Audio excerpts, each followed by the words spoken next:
Muy buen día, muchas gracias por la invitación para platicar con tu audiencia, como siempre. Gracias. ¿Está muy presionado o debería de estar muy presionado el gobernador de Sinaloa ante estas manifestaciones que se viven por la violencia?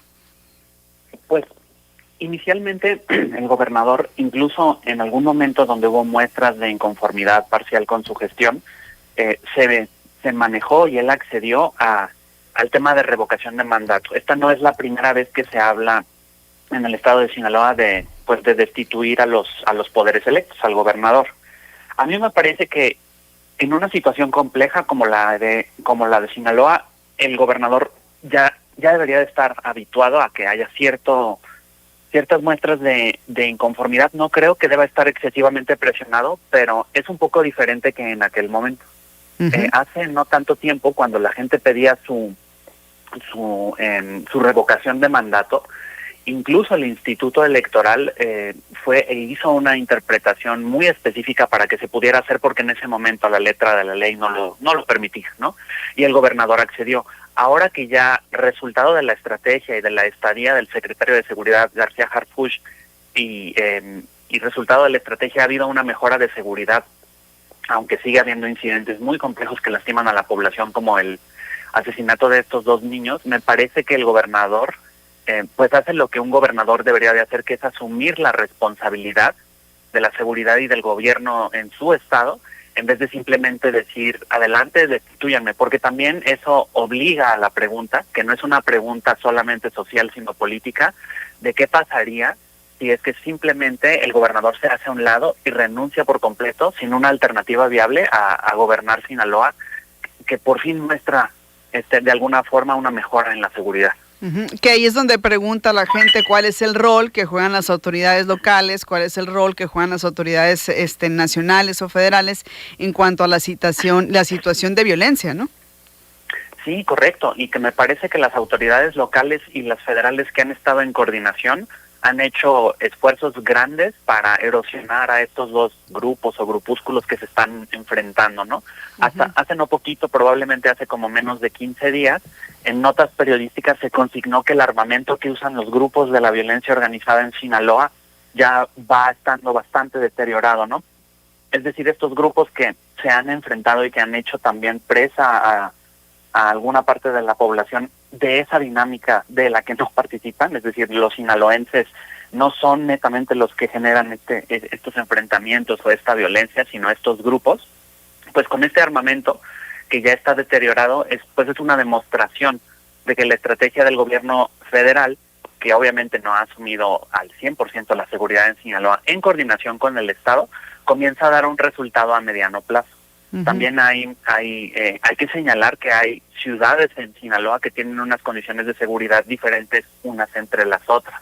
Uh-huh. Hay capital, hay destinos turísticos que tienen un comportamiento distinto en materia de seguridad, y eso, si solamente nos vamos a decir que los poderes formales se hagan a un lado, pues se oscurece y esos resultados no salen a la luz, que yo creo que es justamente lo que beneficiaría a estos grupos de la violencia organizada. Uh-huh. El decir que las condiciones son iguales o peores que antes. Uh-huh. Ahora, eso también nos impide valorar qué fue lo que pasó que permitió este terrible incidente de estos dos pequeños que fueron asesinados. Sí, que fueron ahí asesinados junto con su padre, ¿no? Ahora, para entender un poquito quizá cómo llegamos a este punto, ¿cuáles serían los rasgos más importantes de este cambio, evolución o transformación de la violencia en los últimos años allá en Sinaloa? ¿Qué es lo que ha pasado?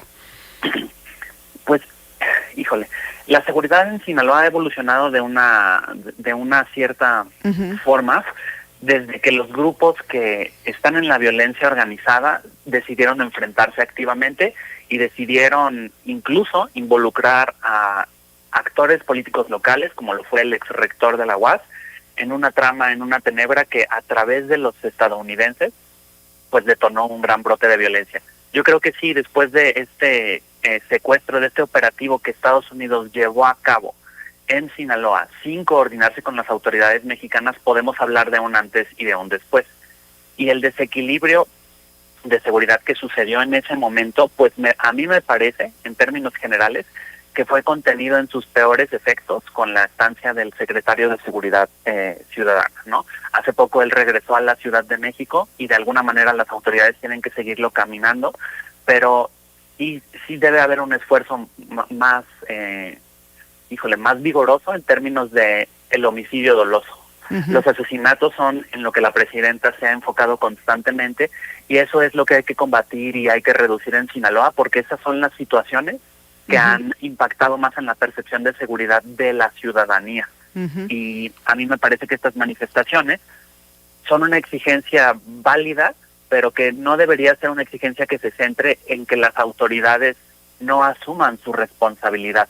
Yo no digo que la gente que se manifieste lo haga, pero si no, recordemos que incluso en los peores momentos que se tuvieron de seguridad en el sexenio anterior y en este, siempre se habla de cero impunidad.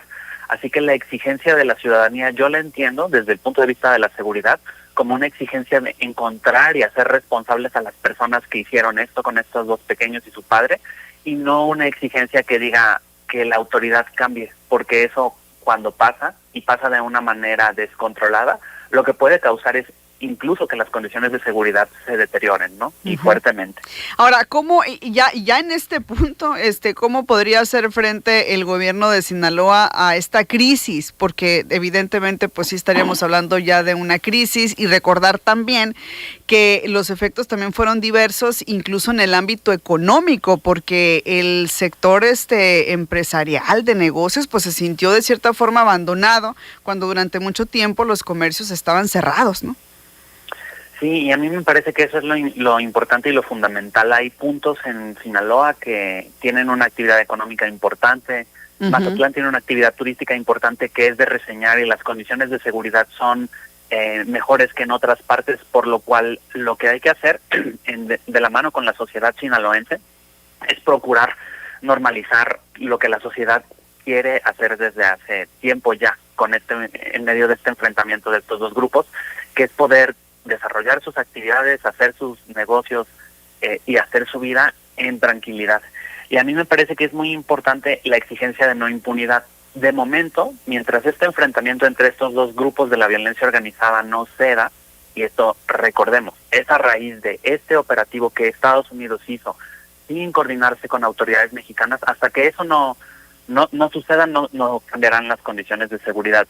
Pero también la presidenta ha dicho muchísimo que hay vigilancia y presencia permanente de la federación. Eso no ha cambiado, eso se mantiene. Así que ahora mismo yo creo que lo que hay que hacer es que hay que enfocarse en la estrategia de cero impunidad, y que la Fiscalía del Estado de Sinaloa se coordine con la General de la República y comiencen a hacer responsables a personas y grupos específicos por los delitos que han cometido. Yo así entiendo la exigencia de la ciudadanía sinaloense, y eso debe pasar pronto y seguramente traerá tranquilidad al empresariado sinaloense y a toda la sociedad, que es bien importante que pueda hacer su vida lo más normal posible. Así es, y lo más pronto posible sobre todo. Muy bien, pues muchísimas gracias, maestro, como siempre, por atender esta invitación y por compartir estas ideas, este análisis con nuestra audiencia. Un saludo desde acá, desde Sonora. Muchas gracias, Miriam, a toda tu audiencia, un gran saludo. Gracias, es el maestro Rodrigo Cornejo.